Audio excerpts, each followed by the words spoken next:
পৃথিবীর ধনী মানুষেরা কখনোই চায় না যে গরিবেরা অতি সহজেই অল্প কিছু পরিশ্রমের বিনিময়ে তারা টাকা ইনকাম করুক, টাকা রোজগার করুক। এটা ধনী মানুষরা কখনোই চায় না। তারা চায় গরিব মানুষ মানেই শোষিত, নিপীড়িত।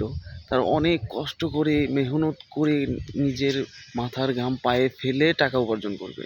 তারা কেন অতি সহজেই টাকা ইনকাম করবে, এটা ধনীরা কখনোই মেনে নিতে পারে না। আর এই সত্যটা আপনি উদাহরণ দিলে একটা বুঝবেন যে আমাদের বাংলাদেশে যে অটো রিক্সাগুলো আছে, যেগুলো ব্যাটারি চালিত, সেটাতে কিন্তু খুব সহজেই একজন মানুষ, একজন যুবক, বেকার যুবক দিনে 500-1000 টাকা ইনকাম করতে পারে। কিন্তু এটাতে যে পরিশ্রমটা আর পায়ে প্যাডেল করে যেটা, সেটাতে কিন্তু অনেক পরিশ্রম।